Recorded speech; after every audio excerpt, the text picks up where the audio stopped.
Today I'm going to be talking about one of the biggest budgeting habits that have helped me with my finances. This genuinely helped me go from thinking everything just felt so expensive and unexpected to just feeling really prepared for whatever costs life is going to throw at me. And that budgeting habit is sinking funds. Hi everyone, welcome back to my channel. My name's Kenzie, if you don't know me. I'm a future therapist, hopefully. I enjoy both cozy and adventurous hobbies, and I like to show how you can embrace both your softness and your grit.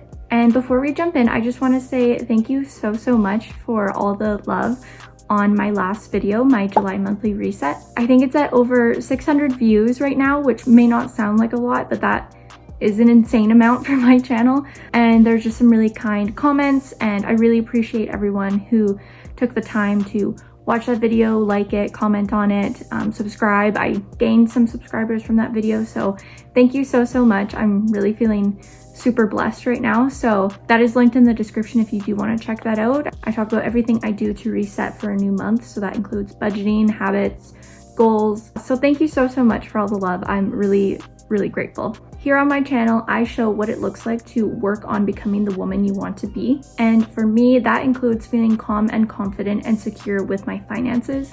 So grab a drink or a snack, get comfy, and I'm going to walk you through what sinking funds are, why they're a game changer for your finances and mental health, how I use them in my own life, and how you can start your own today, even if you're new to budgeting. So firstly, you may be wondering, what is a sinking fund? So simply put, a sinking fund is setting aside a small amount of money each month for a future specific expense. So this is something you know is coming eventually, even if it's not due right now or you don't exactly know what that'll look like. So it's a way of having a savings plan and actively saving for things that aren't in your regular monthly budget and bills, but still happen and occur regularly. So this can include birthdays, car maintenance and repairs, Christmas gifts, school costs, vacations and travels, vet visits for your pets, any yearly bills or subscriptions. If you pay your vehicle insurance annually, that is something you can put money away for every month instead of paying a super large amount of money the month it's due. So these things are not actually surprises, but they tend to feel like surprises because we forget to plan for them. So instead of freaking out in November about how you're going to pay for all these Christmas gifts and how your December budget is just going to be absolutely screwed, you can put as little as $50 aside every month starting in January. And then by December, you're going to have $600 waiting for you to spend on Christmas gifts, and your December budget can look exactly the same as the other months. You can still save, you can still invest, you can still pay for your regular expenses,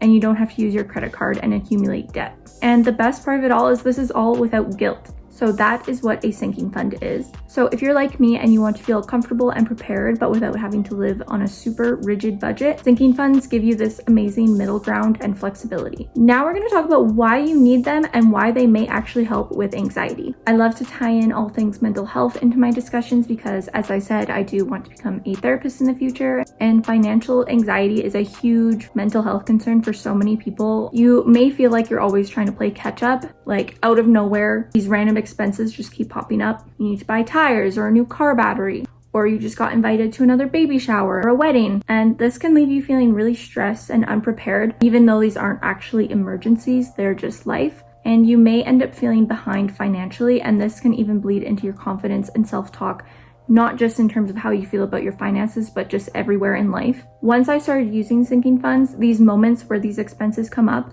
started feeling neutral rather than frantic and an emergency, because I knew I had money set aside for this specific purpose. As someone who studies psychology and, as I mentioned, wants to become a therapist, I cannot emphasize enough how soothing and helpful this is for your nervous system. You're not going to be living in survival mode, and this is honestly going to have a great impact on your entire quality of life.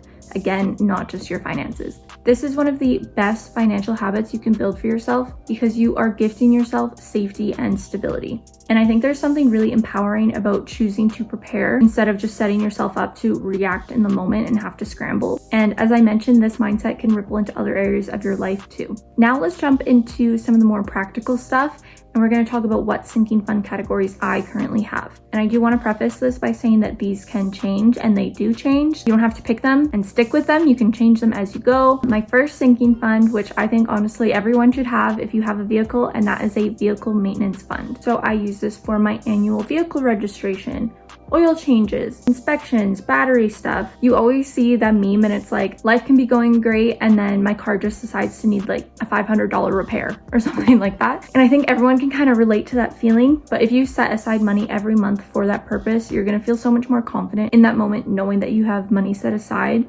And the thing about vehicles is that there are unexpected costs that you just don't anticipate. So I think this is a really important sinking fund to have if you have a vehicle. Another sinking fund I have is for Christmas gifts. I love Christmas, as do most people, and I really enjoy gift giving. And I think I just have such an amazing time like picking out gifts for people and putting them together. And then by the time December comes, I'm not going to feel like I'm just spending all my money on Christmas gifts. And I know that I've worked that into my budget every month before. It just makes the experience even more enjoyable. I also have a sinking fund for therapy. This is because I currently pay out of pocket for my therapy appointments. I'm in Alberta, Canada, and the going rate is $2.35 an hour for therapy with registered psychologists. So that's obviously a lot of money. So I don't go every week because I just am not in the financial place to spend that money. So that can work out to me having 1 or 2 therapy appointments in a month. And obviously that's a huge difference. Either spending $235 or $470, that's a big difference. So what I like to do is just break that down into an average, and I contribute that monthly into my sinking fund account. And then when I have a therapy appointment, I take it out of that account and I pay with that. Another sinking fund I have is for beauty appointments. So this is primarily for hair. I like to get my hair done once or twice a year. But I do have quite a lot of hair. You can't really see it all right now, but my hair appointments are normally quite expensive. So I just like setting money aside every month for that. I just got a lash lift and tint actually. So I'm not wearing any mascara right now, which is wild. So I can definitely see myself getting these again in the future, and this was about $89 before tip. So again, any kind of beauty appointment I want to do, I try to do a lot of it at home just because it is so expensive. But if I do want to have an appointment, I have that account. Another sinking fund I have is tuition and grad school costs. I'm currently a psych undergrad. I'm wrapping up my honors degree currently, and I'm hoping to do my master's in a few years. This could also include like professional fees or memberships that you need to pay for. And then my next sinking fund that I have is travel, so that in the future when I go to book a trip, I have the money set aside and it's not just something I'm expecting to pay for as soon as it happens. I've already saved up for it. Some other sinking funds that you could have are gifting and celebrations. So this could be for birthdays, showers, weddings. You could have a pet fund. I want to get a dog once I get my own place, so that is something I will definitely be having in the future. You could have a health and wellness fund, and especially if you're a homeowner, you could have a household fund, or if you're doing like home renovations. And I want to emphasize, you do not need all of these. Just choose the ones that you think would have the greatest benefit on your life and speak to you the most. And like I said, you can always change them or add more or get rid of some. Now we are going to talk about how I set them up and track them. Now this is going to vary depending on which bank you're with. I am with RBC, so Royal Bank of Canada. And what I do is I just have my emergency fund and all my sinking funds in one high interest savings account. But I do know with certain banks, you can have your savings account and then break it up into buckets. And then you have different like pots or buckets for each sinking fund. You could do that, or you could just have them like how I have it, all in one account. I like having it all in one account because then when I get paid, I just total up how much I'm contributing to my emergency fund and sinking funds, and I transfer that total all the way over rather than doing like a bunch of smaller transactions. So that's just what I prefer. Now, the way I track these, you can do this on a spreadsheet. A lot of budgeting spreadsheets do have an aspect of them where you can track your sinking funds.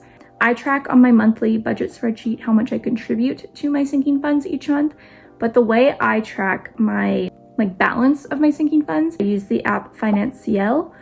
If I'm saying that right, I think it's really cute. I think you have to pay for like the pro membership or something to get like the budgeting part of it, but I literally just use it to track my sinking funds and it's totally free. I really like it because I think this really helps you gamify your finances and it makes it more fun. So you can set your sinking fund category, whatever you want to call it. You can put a little picture. So I like going on Pinterest. It kind of feels like a little mini like dream board, kind of like manifestation thing. So I think it's really fun and cutesy, but I'll find pictures that I think like encapsulates the vibe of that sinking fund category. And then you can put your goal amount, and then you can put a deadline you want to reach it by, or how much you want to contribute monthly or anything like that. And then it gives you like a progress bar on the bottom. And it gives you the total that you have saved on the very bottom of the app. And then I just make sure that that total matches up with what I have in my savings account. And I know it all works out. And I really like this because I'm very visual and I just love seeing like the cute picture, the progress bar, all the separate categories. I think it's just so fun. So that is personally how I track them. Now for figuring out how much you need to put away each month, I would just get a rough estimate of what you predict or think you will need for those sinking fund categories in the next 6 to 12 months or however long until you need them. And then just divide that total amount by however many months you have until then. Pretty self-explanatory, but I know sometimes managing your finances can seem overwhelming. So I really just want to make this really digestible and tactical for you, if that makes sense. And then you build those into your monthly budget. So again, lots of budget spreadsheets do have like an area where you can track how much you contribute to your sinking funds. I currently use two budget trackers. They are both by Canadian creators, so we love that. One is a more simple one, so if you're a beginner, that one might be better geared to you. And then another one is more advanced. That is Gabby Peterson's here on YouTube. I love her spreadsheet. If you are a type A data focused person, you will love it. But again, if you are a beginner, it may be overwhelming potentially, but I will link both of them in the description. I love both of them. So yeah, both of those do have ways of tracking sinking fund categories and how much you're going to contribute each month, and it builds it into your budget.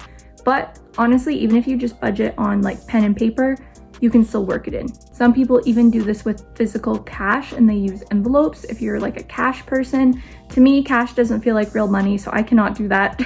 It's just a way of keeping you motivated and giving your savings a purpose and feeling really prepared and setting yourself up for success. Just the act of setting it up alone already is putting you ahead. Now we're going to talk about some tips for getting started with sinking funds, even if you're new to budgeting. So if you have never done this before, this is exactly your step-by-step how you're going to start. So step one, I want you to choose 2 to 3 categories that tend to catch you off guard. So I would say for most people that is probably vehicle maintenance, Christmas, and other gifts, or maybe even like beauty appointments. Just start with 2 or 3, keep it really simple at the beginning. Step 2, you're going to estimate how much you'd like to have, even if it's just a ballpark range. You don't need to know the exact number. Step 3, you're going to start contributing monthly. Like if ideally to get your goal amount, you need to contribute $50 every month. If you don't have $50 extra, that is okay.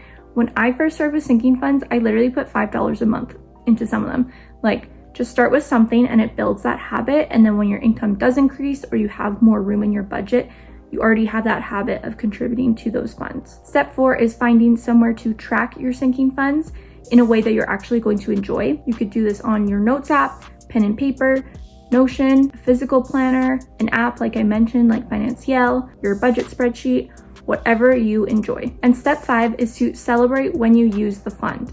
A lot of people feel guilty when they take money from their sinking funds, but I cannot stress enough that that is the whole point of them. Those funds are there to support you when those expenses come up. They're not for you to just like aimlessly hoard money. This system and 5-step process works whether you're a student, a busy professional, a parent, or honestly anywhere in between. I really hope this video was informative and entertaining for you. Using sinking funds has been one of the most grounding and beneficial things I've done for my financial situation. It's helped me feel more prepared, peaceful, and just more aligned in my values, and it gives my savings and financial journey a purpose. And I want to stress that budgeting does not have to be restrictive. It can still feel fun and intentional, and something that's not a punishment, but rather an act of self-care, because I truly believe that it is. And I think it's super empowering, and I think it can be a moment of showing that you have respect for yourself. So thank you so much for joining me for this video in my little neck of the woods here on YouTube. If you found this helpful, I'll link a few of my other finance videos in my description. I also have a playlist on my channel if you want to check it out. I appreciate you watching so much, and let me know in the comments what sinking fund categories you already use or want to get started with. I love hearing how other people work sinking funds into their lifestyle, so I would love to chat about that with you in the comments. And yeah, thank you so much. I will see you in the next one. Bye.